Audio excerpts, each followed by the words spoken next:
What's going on, guys? Welcome back to the channel. If you don't know who I am, my name is Alex. I talk a lot of movies on this channel. Very much James Bond on this channel as well. Today, I'm going to be talking about a new release, Drop, co-written and directed by Christopher Landon and starring Megan Fahey. Violet, a widowed mother on her first date in years, arrives at an upscale restaurant where she is relieved that her date, Henry, is more charming and handsome than she expected.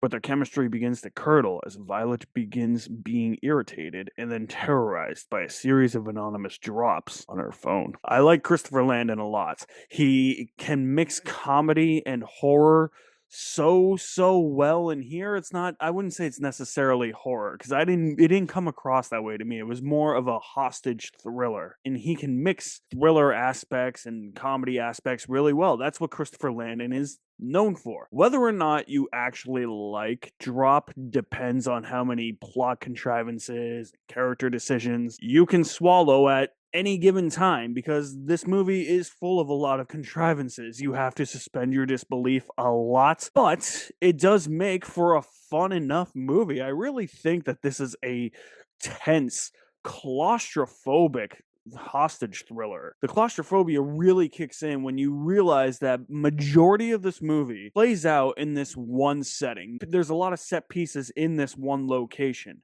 but there's not a lot of other set pieces in the movie. And I think that Christopher Landon does a really good job with the one location setting. He uses it to the best of his ability. He comes up with creative ways to have our main character, Violet, played magnificently by Megan Fahey, a really big charm of this movie, to put her in dire situations that, of course, are unrealistic. And again, you have to suspend your disbelief that nobody wants to be put in ever in their lives. The amount of control that these unseen forces have really ratchets up the tension, ratchets up the suspense, which is why it makes this feel so much more claustrophobic than it probably should come across. The humor here from Christopher Landon is actually scaled back a lot. As I said, that's what he's really known for. He's known for mixing a lot of humor with, I don't know how you would describe it. I guess I would say horror comedies.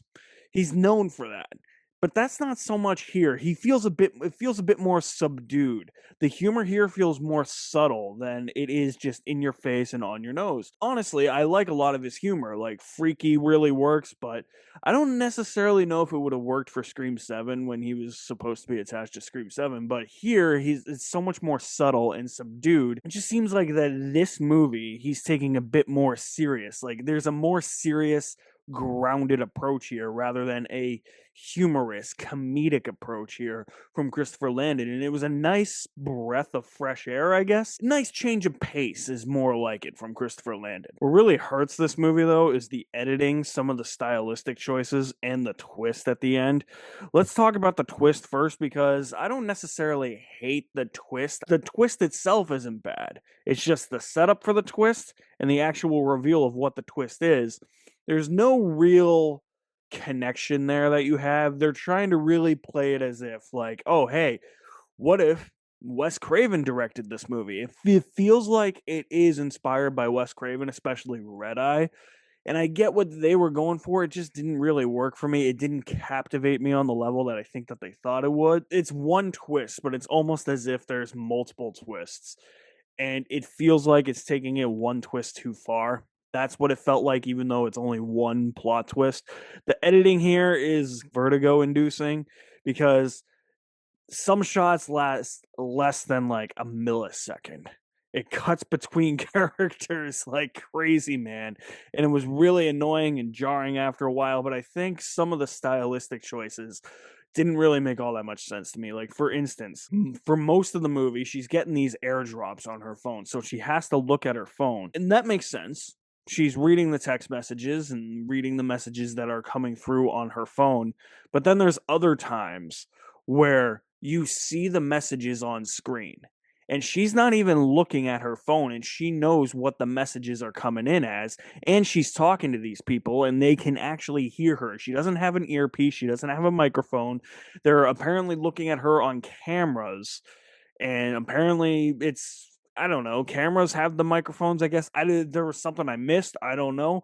But that's kind of where my suspension of disbelief stopped a little bit, because that's where the contrivances came in a little bit for me, where I was just like, wait, how is that possible? If she's not looking at her screen, how does she know what text message is coming in? It didn't make all that much sense to me, and I just thought it would have made more sense if you just went back to what you were doing, having her look at her phone, show us the text messages on the phone screen instead of just having them pop up on the actual like movie theater screen. But I did really enjoy Drop. There's a reason Christopher Landon does these types of movies, and he's proven that he can actually stage really good tension and make something claustrophobic like this. It felt like a love letter to Red Eye. Had some issues here and there, but overall a really fun time. Hope you check it out this weekend. I enjoyed Drop with 3/4 of a bucket of popcorn.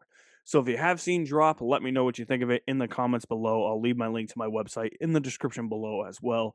You guys are the best. Thank you for watching. My name is Alex Madden, and I will see you at the movies somewhere.